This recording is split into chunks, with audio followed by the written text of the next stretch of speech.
আসসালামু আলাইকুম বন্ধুরা। আশা করি সবাই ভালো আছেন।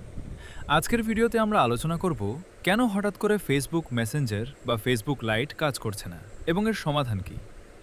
আপনার যদি ফেসবুক অ্যাকাউন্ট হঠাৎ লগ আউট হয়ে যায়, লগ ইন করতে না পারেন, নিউজ ফিড লোড না হয় অথবা সামথিং ওয়েন্ট রং ধরনের সমস্যা দেখায়, তাহলে চিন্তার কোনো কারণ নেই। প্রথমেই বলে রাখি, এটি আপনার মোবাইল, ইন্টারনেট বা অ্যাকাউন্টের সমস্যা নয়।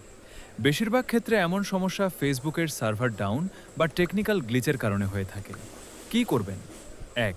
প্লে স্টোর বা অ্যাপ স্টোর থেকে ফেসবুক অ্যাপ আপডেট আছে কিনা চেক করুন। ২. ইন্টারনেট সংযোগ ঠিক আছে কিনা নিশ্চিত করুন। ৩. বারবার পাসওয়ার্ড পরিবর্তন করার চেষ্টা করবেন না। ৪. কিছু সময় অপেক্ষা করুন। যদি সমস্যাটি ফেসবুকের সার্ভার থেকে হয়ে থাকে, তাহলে মেটায়ের টেকনিক্যাল টিম খুব দ্রুত এটি সমাধান করবে এবং আপনার ফেসবুক মেসেঞ্জার ও ফেসবুক লাইট স্বাভাবিকভাবে আবার কাজ করবে। তাই অযথা চিন্তা করবেন না, আপনার অ্যাকাউন্ট নষ্ট হয়ে যায়নি এবং অধিকাংশ ক্ষেত্রেই এই সমস্যা সাময়িক হয়ে থাকে।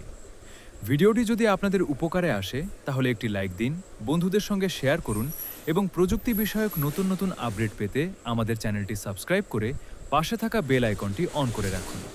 সবাই ভালো থাকুন, সুস্থ থাকুন। আসসালামু আলাইকুম।